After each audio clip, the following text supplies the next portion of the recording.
Welcome to the show, The Dynamite Shrimp.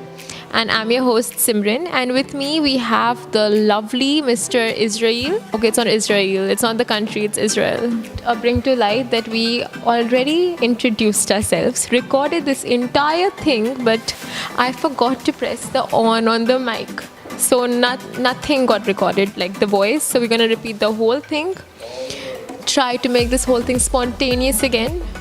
And I already know how Nigeria is, he told me, but I'm going to ask you one more time. How is Nigeria? How is the place? Nigeria is a beautiful country. It's one of the most blessed countries on earth. We're blessed as a people in terms of the resources that God has given us, the creativity of our individuals, the resilience, the drive, the passion of the youth in our country. It's a great country. With, of course, unique challenges, which that's not what we're here to talk about. But every country has its challenges. Beautiful country, beautiful people, amazing people. How's the food? Please tell me about the food.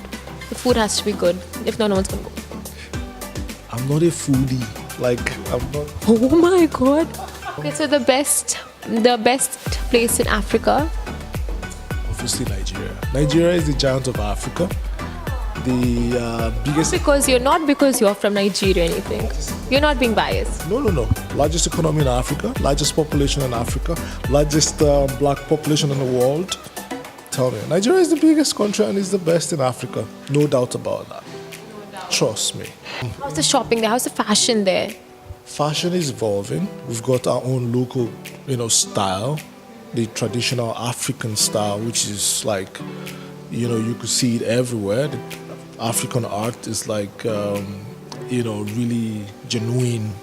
Of course, very tribal, very colorful, very vibrant, detailed. So a lot of fashion designers internationally still draw inspiration from there. So, have you noticed recently people are taking a lot of inspiration from India, Africa, very cultural countries? If you're talking about culture, then you've got to talk about Africa, you've got to talk about India, because these guys, Africa is blessed with culture. So, how long have you been in Dubai? This is my first year in Dubai. So I turned 1 year in February 12th exactly. So it's been a roller coaster, man. It's been interesting. It's been good. It's been challenging. It's been exciting at the same time. Yeah. So, but 1 year still a fresh air, I think. Yeah, of course. So, did you land straight from the airport to FAD? Dropped my luggage straight to FAD, and I've been here since then. So, are you married? Damn it. Jordan and Joel, amazing individuals. How old are they? 5 and 3. Yeah. I don't call them babies anymore because they fight with me all the time. So are they here? Not yet. Not yet. Oh, you're gonna get them here soon. Absolutely. How do you like the Knowledge Village campus? Do you find the girls hot? Do you find the guys hot? Or do you not look when you see hot girls? Like, do you just look? I don't look too much. So you're just like a sneak peek. Sneak peek and go. Yeah, but it's a beautiful community. You have But they have some really hot guys, right? amazing guys, amazing girls, pretty young, vibrant community. FAD is, of course, an institute where we train professional, or provide professional training with regards to luxury fashion and style. We've been doing this for 10 years, second year in Dubai, third year now in Dubai. We run short courses ranging from management in fashion, like fashion retail, communications marketing, brand management, to the styling bit, which is fashion styling, personal styling, beauty and fashion makeup, and to design. So we do train students on fashion design. All our courses, of course, are short courses, 3-month courses. The longest been 6 months, but generally 3-month courses. We're doing pretty well. We've partnered with the government through the DDFC, which is the Dubai Design and Fashion Council, to promote emerging talents in the region, showcase designers from Dubai in London. We're also partners, or we've created some very strategic collaborations with Vogue Italia. So you've had like celebrities come down here? Absolutely, quite a few of them come here like regularly. And a been tour? Not yet, but hopefully soon. When we launch our new campus in D3. D3, of course, you know how it is. It's a creative hub. One of the best space you can ever be if you're into design, fashion, and style. You've got to be in D3. It's an amazing space. Looks really good. And I think there itself, just being there, it's so inspirational and it is. It inspires you. You know they say the lights of New York inspires you. D3 sparks up something in you. Once you walk in there, you get the vibe.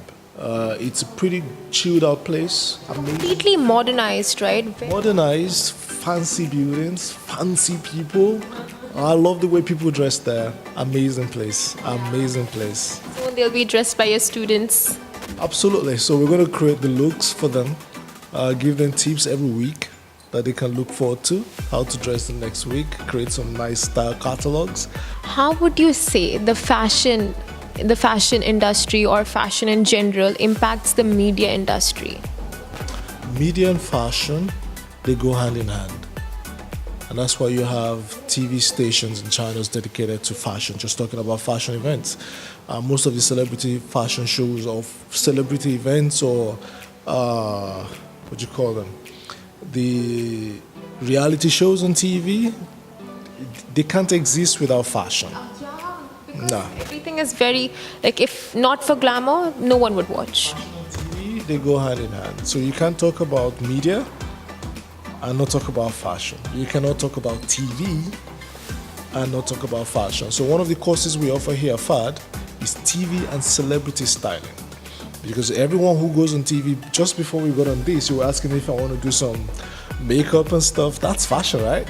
You check what you're wearing, you make sure it's good. That's all fashion. So TV and fashion, they play together. You cannot have TV without fashion. Okay, so do you think we'll come to a point where everything becomes like completely digitalized and nothing will be on print and publication will be a lot lesser, like very few publications still printing and everything will be digitalized? We'll come to that point? No, I don't see that happening. Although people say print is dead, print is not dead.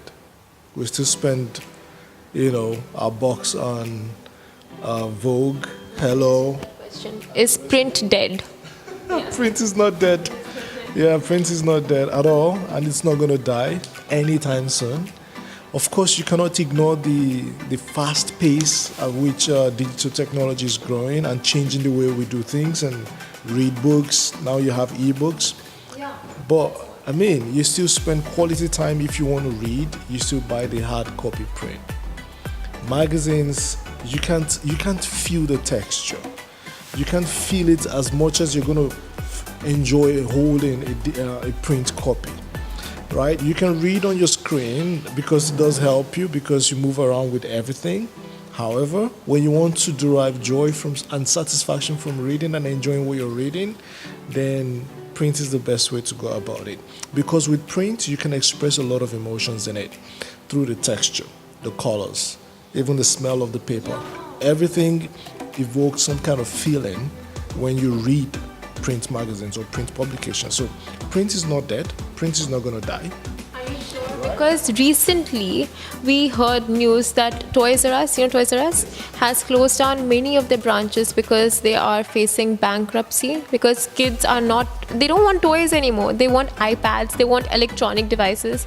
So those are grown-up kids. I had my daughters now. As you can see, the generations are getting digitalized. Yes, they are, and also you have to get, to understand what the kids, in that sense, like Toys R Us and the rest of them, what these kids want. Now you have to flow a little bit with the tide. Yeah. Of course, digital is king now. It is king. However, you can still use digital technology to enhance your operations, to provide better products and services to your customers. So with print, of course, you can Use it to your advantage. absolutely. You cannot fight it. If you fight it, you're dead. Like it's gone. Your business is gone. However, you can use the technology that is being created daily to enhance your operation and services, and you serve your customers better. Move with the tide, grow with the tide, but adapt it. Not to switch completely, but adapt the technology to suit what you're doing. That's some brilliant advice. Brilliant advice. So speaking of advice, I want to ask you, like, when your students have run out of inspiration, because everyone has creative block. At one point, when you have to keep designing for seasons, 2-3 seasons in 1 year, when you face that designer's block, I mean that creative block, what do you advise them? Where do you tell them to draw the inspiration from? Well, first thing I'll say is change your environment. There are two things I know that if In my you said something nice about like looking around and getting inspiration. yeah, so well you can look around. There's always inspiration around you.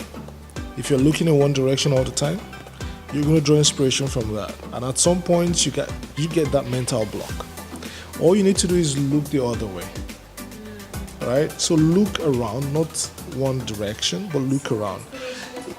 It could mean you have to change your current location. It could also mean that you have to travel a little bit or travel a lot more, yeah, because inspiration is everywhere, and when you move and change your perspective, you get new inspiration, new ideas, fresh ideas that you never thought existed.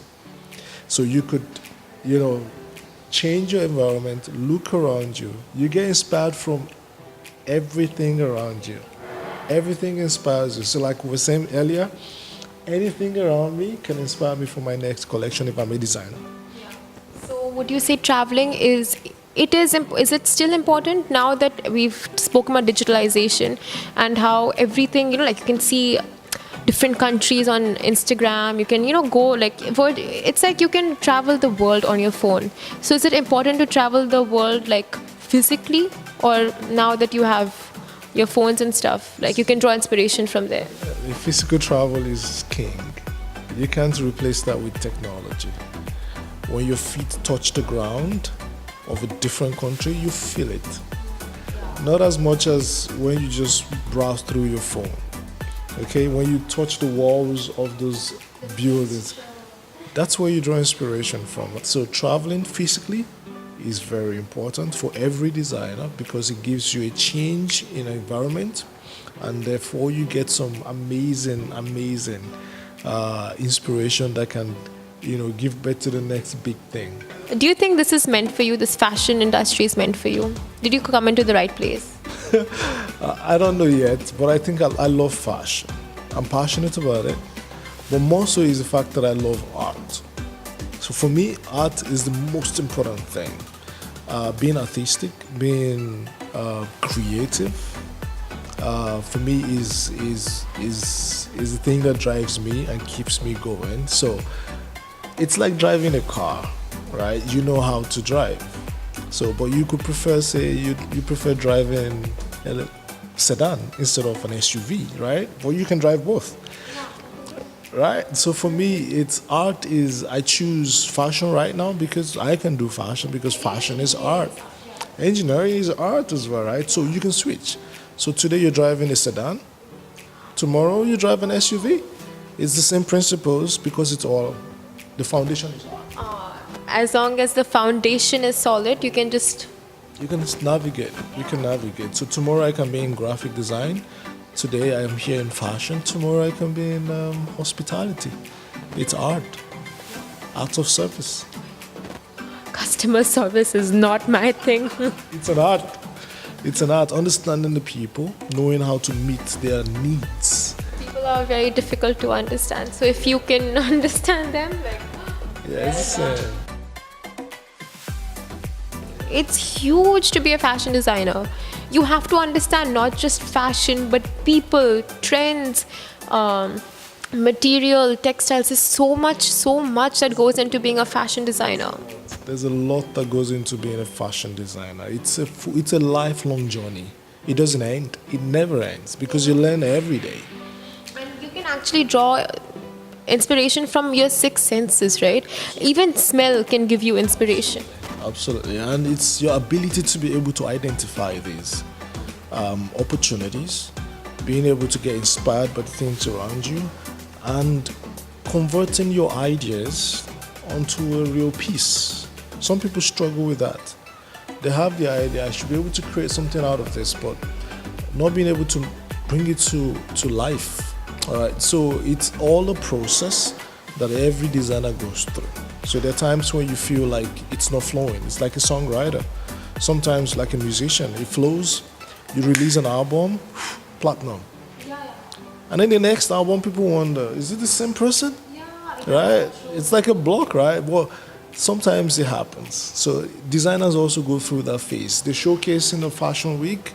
Everybody loves their designs. The next season, you don't even hear about them any longer. Like, they go. So you have to keep yourself inspired. It's hard work. It's a lifelong process.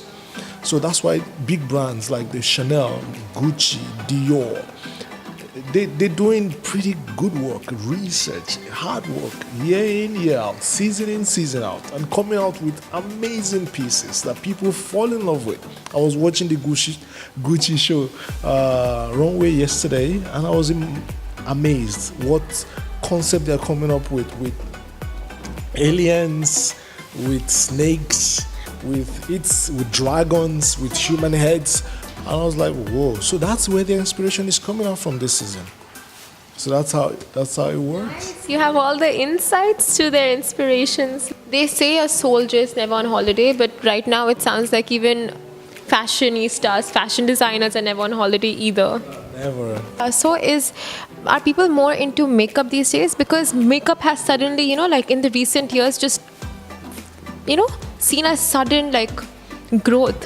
When it comes to makeup, huge sales here. It's a multi-million dirham market in the UAE, in the GCC. Iran, I think, is one of the highest in the world when it comes to cosmetics, surgery, and everything, because people want to look good. Would you get cosmetic surgery? Myself? No ways. I'm gonna get a nose job. Oh my god, I'll show you. But after this, all you're gonna be looking at is my nose, okay? See. It's normal now, right? Now see, when I smile, what happens? It expands. No, not everyone's. It's just mine, see? It's huge. Let it all hang out. My nose is huge. I'm gonna get nose surgery. Okay, so if you had to get no, it's not. If you had to get surgery, what part of you would you change? Nothing. But are you against cosmetic surgery or whatever you want? Absolutely not. If you need it, if you feel it enhances your confidence and how you look and everything, why not? The reason why we change clothes is because you want to look good, right? So I'm totally up for it. I would support anyone to do it, But for me, I think I'm fine.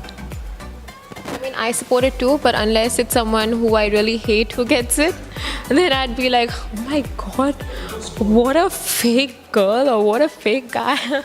Well, for them, they don't see themselves as being fake. Yeah, I want one too, but just because you don't like them, you want to say that. Yeah. Some people go to the extreme, with the whole plastic thing, and that's when it gets a bit, disgusting. I think everything in life in moderation, right? Absolutely. So we'll do a little fun section now, like a rapid fire, where I ask you little fun questions. So, have you seen Superman movies? All of them? No. Which one is your favorite superhero movie? Superman. I'm not a movie person, trust me. Okay, which one of your daughters are your favorite? None. Both of them are pretty. You have to choose one. They're uniquely different. So it depends on what you're talking about. You choose. I know even with my parents, they have a favorite, and I know who that favorite is. Yeah. No, actually they don't, but I can see it in their eyes, when they look at us. I don't have a favorite when it comes to my daughters. I love them both 100% same way. I had a couple of movie questions, but you don't see movies, so Have you seen? No, have you've seen none of the? Which one are you anticipating on seeing? Which movie are you anticipating on seeing? Trainers, I've heard so much about it. Have you seen Black Panther? Because Black Panther, right?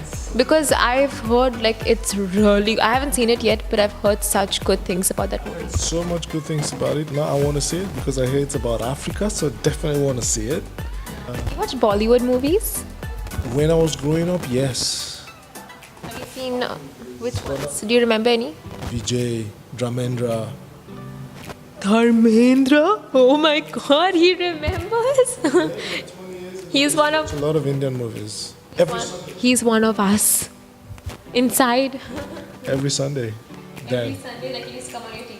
every Sunday was on national television. So, what would you say is a fashion faux pas? Faux pas? You don't know what's faux pas? I googled it just today. Can you imagine? So what is it? Faux pas is something you wouldn't. As in, it's a no. Like you, like it's a. Can you Google it now? FAUXPAS. Like I googled it this morning. I know what it is, but I don't know how to explain it. FAUXPAS faux pas. Like it's a fashion no. Like you can't do that. It came. What is it? Manners, blah blah blah. Oh yeah. Fashion blunder. Like what would you say is like people say Crocs are fashion blunders. So what is a fashion faux pas to you? Maybe a year ago, I would say something about this. Right now, I'll say there's none. It's left to you, the individual, to decide what fashion is. Fashion is individual. I can decide that Crocs is my fashion. I love Crocs. Right? I can wear Crocs for an I love Crocs. right? I can wear Crocs for I love Crocs. right? I can wear Crocs interview, right? Yeah. Even though you might not get picked. But it doesn't change what your beliefs are, right? It's so comfortable. Like it. You're right. It does depend. PJs, it's now fashionable. You can carry it off. Why not? Why not? So there's really nothing that you cannot wear as long as you're able to, your persona, your charisma and everything, is it strong enough to back it up? Dude, this is some brilliant advice. Like seriously, like I've seen interviews and they kept asking fashion faux pas, and I thought like, if I had to answer it, there is nothing really you can answer in fashion faux pas, right? Because it depends. If the person can't carry it off, it becomes a no. Exactly. But if you can carry it off, it looks good. It's like a new trend. And look stupid, and look like a crazy person. Unless you're Russell Brand or whatever his name is. There's a British actor called Russell Brand. Russell Brand. Katy Perry's husband. Anything, right? But unless you're like that, you don't care about your hair and everything, how it looks. Yeah. Other than that, if you have the charisma, the character to back it up, then it looks good on you. And then others can be like, wow, if she can wear it, why not? I too can wear it. So if you can carry it off, it becomes a trend. If you can't, fashion, faux pas.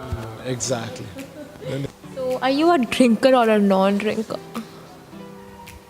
I mean, I'm a drinker, so you can tell me. You can trust me. I'm not. I drink occasionally. That's it. Would you like some now? I don't even have any now. No ways. I was just testing you. No ways. I work, no. Weekends, like today, yes. Oh, nice. That's the way to do it. Work hard, play hard. I mean, I know you are a football fan. Who is not? 100%. So Chelsea or Manchester? CFC, that's my club. Barcelona, I love so much. But Chelsea, right here. True blue. I knew it. I could tell. Not because I stalked you or anything. Not because I checked your Twitter. No. You look like a Chelsea fan. I don't trust you now. Yeah, but I'm a Chelsea fan. My entire family, my father, my brothers, my mom, everyone is a Chelsea fan. So this was such an enlightening interview. It was so insightful, so brilliant. It was lovely talking to you, Mr. Azakazadu. Thank you. Please say your last name again. Omidosu.